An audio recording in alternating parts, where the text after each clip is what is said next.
how you can make a comfortable living doing what you like to do and feel good about your life. Real estate is my answer. I'm Eddie Zubia. I am known as the most sought after real estate, bankruptcy, and preservation guy in Los Angeles.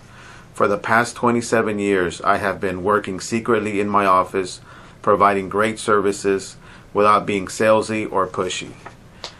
If somebody would have told me at the beginning of my career that I'd be working in real estate all these years, I would have told him or her they were crazy. I have made a very comfortable living doing what I like to do, and I love every single day of it. I will tell you my story, and I hope you can choose a career in real estate. If you are already in real estate, throughout the video you can get some fresh ideas. Just to let you know, I did not want to be a real estate salesperson, and I have never considered myself to be one. The thought of being a real estate salesperson made my stomach turn. I did not want to be in an office or behind a desk all day. I did not want to dress up fancy or wear a suit. Most days I wear jeans and a t-shirt. I did not want to drive clients around and show them houses on the weekend. I did not want to do open houses. I do not want to go up to random people in the street and talk to them about real estate, and I never did. Of course, there's nothing wrong with showing houses or doing open houses. There's nothing wrong with being a smooth salesperson. What I mean is that you can choose your own way of doing real estate. So if you're a shy person, if you're not a smooth salesperson, it's okay. There is a place in real estate for you. The industry is so much more than what it looks like from the outside. If you are in real estate long enough, you will see the many pockets of opportunities. And yes, there is a place in real estate for you to have security and make a comfortable living. I will tell you how I did it and give you some tips on how to start. I will tell you how I started. I will tell you how I worked at a real estate records office. I worked for a hard money lender. I worked for a bankruptcy attorney. I worked in the note paper business. I worked in residential listings. Most agents get started in real estate by working with first-time home buyers. I started my real estate business working with listings. I will how and why I started a preservation business, and for the past few years I have been doing social media, blog management for lenders, brokers, and agents. When I was a kid, I didn't know what I wanted to do with my life. Think back when you were 18 years old. I think you can relate. Between my father, my brother-in-law, and my sister, they decided I should become an electrical contractor. My brother-in-law, he was a general contractor, and between them, they figured that we would work together and we would refer work to each other. So I went to LA Trade Tech. The electrical program is a 2-year program. At the time, I liked the idea. I attended class from 7 to 11 a.m. The biggest dream that I had was to have a big monster truck and drive from job site to job site in my big monster truck. And my monster truck would have so much chrome, you needed sunglasses to get near it. And I'm serious about that. And you can probably guess things didn't go well. In my 3rd semester of the electrical program, when I'm almost done, my sister and my brother-in-law get a divorce. My dreams were shattered. I'm like, oh man, what am I going to do now? I didn't work as an electrician for 1 day, and 2 years gone.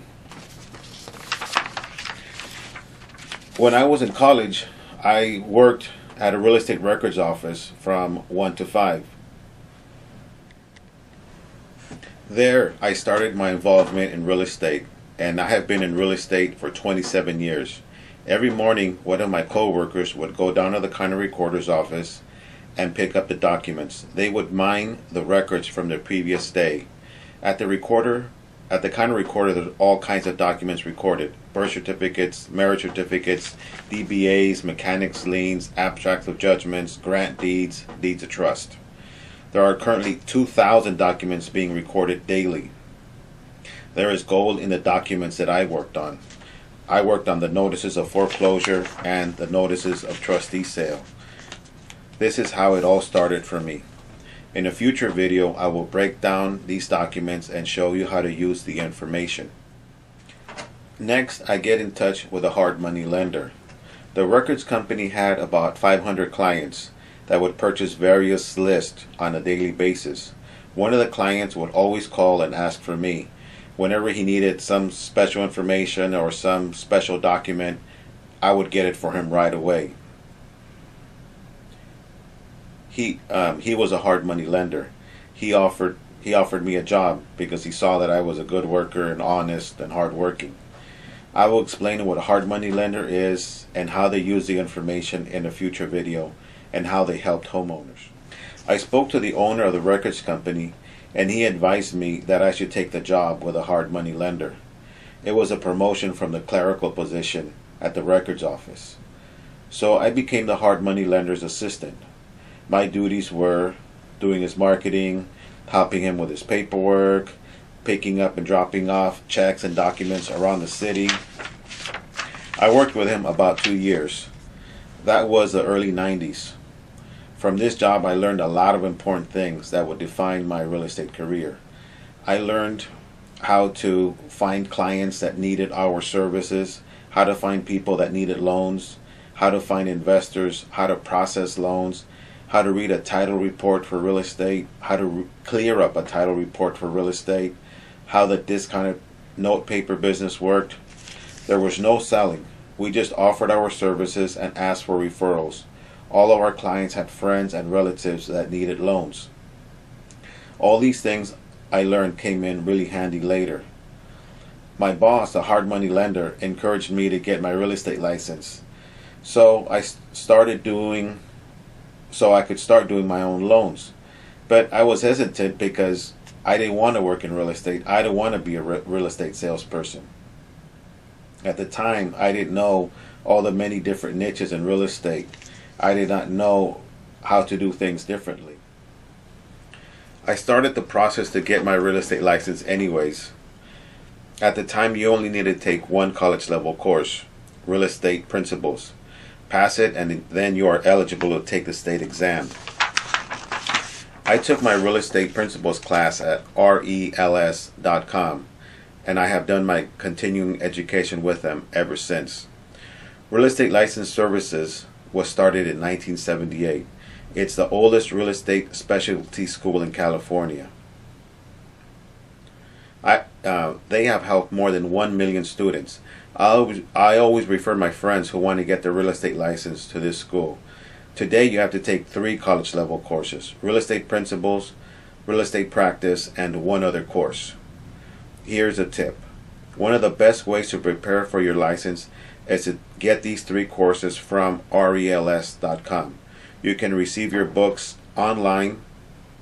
You can receive books or study online. And you can complete these 3 courses at your own pace at home.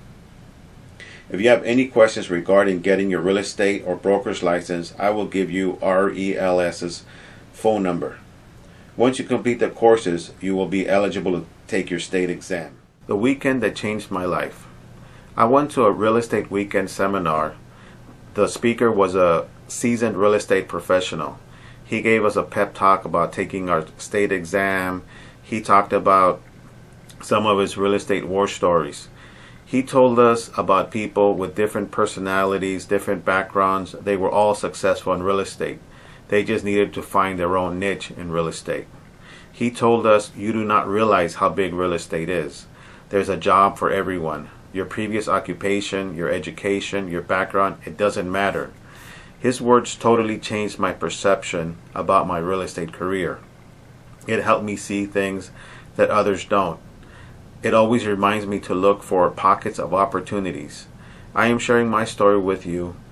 I hope that you can see that there are also opportunities for you in real estate. I started working with a bankruptcy attorney. It's 1991 and the recession started. The news was bombarded with how bad our economy was.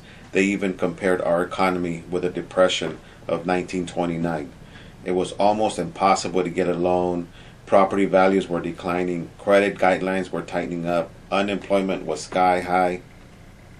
The number of bankruptcy filings is record high as well.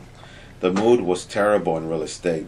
However, thanks to my connection with bankruptcy attorneys I had met when I worked at the records office, I found a very nice niche. I landed a job with the bankruptcy attorneys. My duties were marketing for the bankruptcy office, preparing paperwork, translating for the attorney, helping the attorney in court. Sometimes we had up to 10 cases in one day. Again, no selling, no cold calling. We put up simple advertising. We offered our services and we implemented a referral program. Most of our clients knew friends and family that also needed our services. We had more business than we could handle. Foreclosure work kept us very busy for several years. We were filing over 100 Chapter 13 and Chapter 7 cases monthly. I will explain what we do for Chapter 7 and 13 in a later video. I started working with a bankruptcy attorney. It was the 1991. The recession started. The news was bombarded with how bad our economy was. We were even compared our economy to the recession of 1929. It was almost impossible to get a loan. Property values were declining. Credit guidelines were tightening up. And unemployment was high. The number of bankruptcy filings is record high also. The mood in real estate was terrible. However, thanks to my connections with bankruptcy attorneys I had met when I worked at the records office, I found a very nice niche. I landed a job with a bankruptcy attorney. My duties were marketing for the bankruptcy attorney, preparing paperwork, translating for the attorney in court, helping the attorney in court. Sometimes we had up to 10 cases in one day. Again, this was no selling, no cold calling. We put up simple advertising. We offered our services and implemented a referral program. Most of our clients knew friends and family that also needed our services. We had more business than we could handle. Foreclosure work kept us very busy for several years. We were filing over 100 Chapter 13 and Chapter 7 cases monthly. But most important, we were helping homeowners save their homes. I will explain what a Chapter 13 is and what a Chapter 7 is in a later video. Our clients had liens and mortgages that were in foreclosure and they filed bankruptcy. They were usually seconds and thirds deeds of trust. I will explain what a second and third deed of trust is in a future video. We would get calls from the lien holders, mortgage holders of our clients. They would offer to settle the accounts for sometimes as low as 3 cents on the dollar. So a $25,000 deed of trust would be settled for $750. It was incredible. An example for you to see how profitable this is, when I worked for the hard money lender, we would broker notes and deeds of trust all the time. When an investor was in a bit of a cash crunch and needed cash for one of their notes or deeds of trust, they would ask us to broker the note and deed of trust to another investor. So we would do that. The average discount at that time was 10 to 15%. So comparing the notes and deeds of trust in foreclosure and in bankruptcy, it was a 97% discount. This is called the note paper business. Then our economy rebounded and the amount of foreclosures went down and our caseload went down. The attorney I worked for wanted more cases. So I went back to the records office and I increased our marketing efforts to include child support liens, abstract of judgments, IRS liens, and state liens. I got those liens from the county recorder's office. I would pick up the wage garnishment notices from the sheriff's office. My marketing pillars increased our caseload to about 80 cases. But I did not like working for the attorney anymore because we were doing less and less real estate work. The attorney did not want me to leave, but it was time for me to move on. The hard money lenders that I used to work with and offered them the discounted paper. They were a little hesitant when I told them the paper was in bankruptcy and it was 3 cents on the dollar. They could not believe. Let's say if they were playing the numbers, they only needed one in four notes to pay something to break even. I found 3 companies that wanted to sell all their notes and deeds of trust that were in foreclosure and in bankruptcy. Again, no selling, I just offered our services. These companies thought we were God sent. From a big servicer's point of view, for these $25,000 notes and deeds of trust, they would have to hire a broker to do a BPO. They would have to hire a foreclosure company.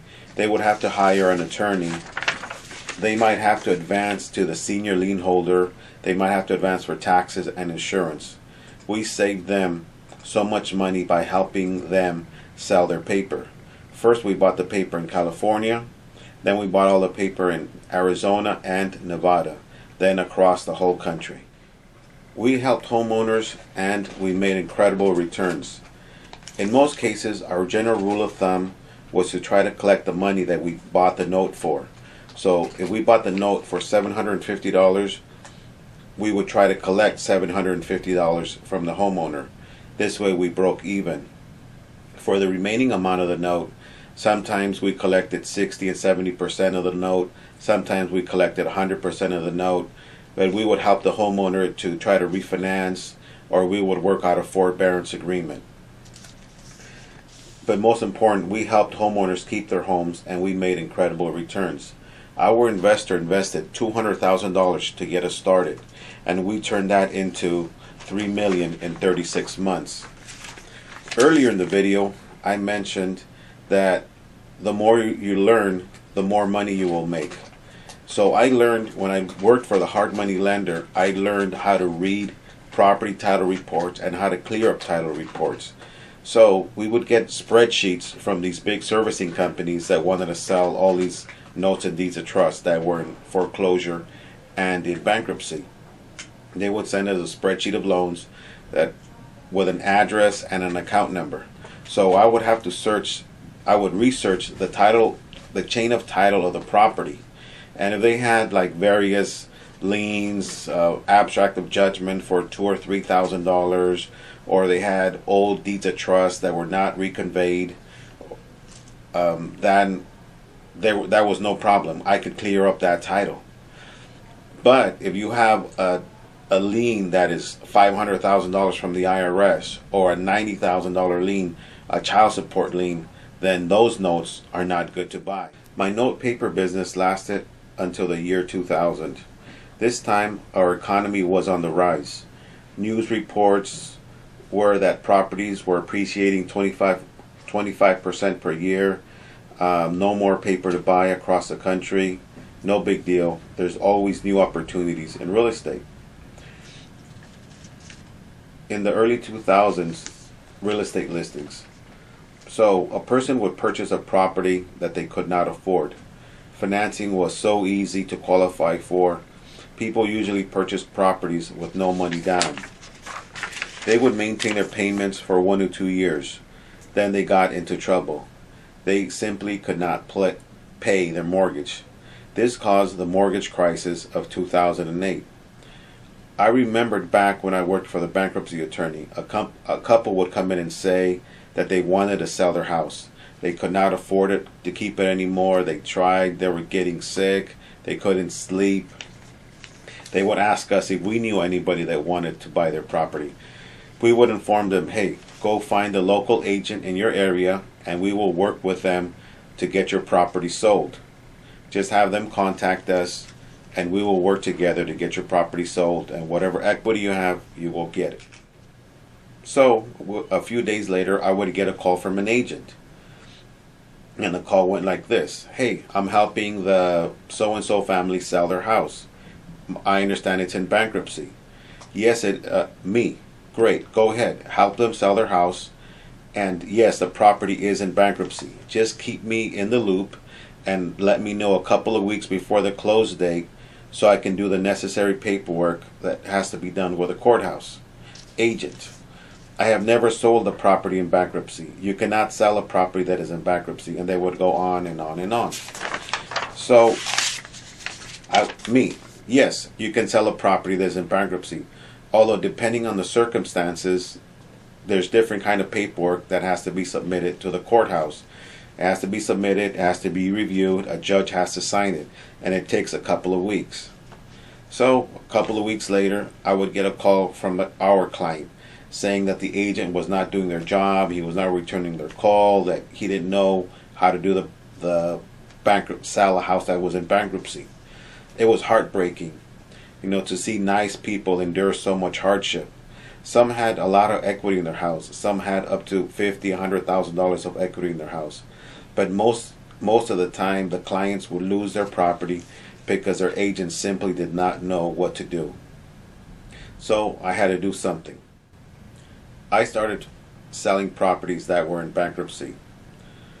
I would help clients list their houses that were in bankruptcy. I even sold some houses for the bankruptcy court. Again, no selling, no cold calling, simple advertisements and referrals gave me more work than I could handle. I was a Los Angeles expert for selling properties in bankruptcy. It was my niche. There was no other agent who could do what I did.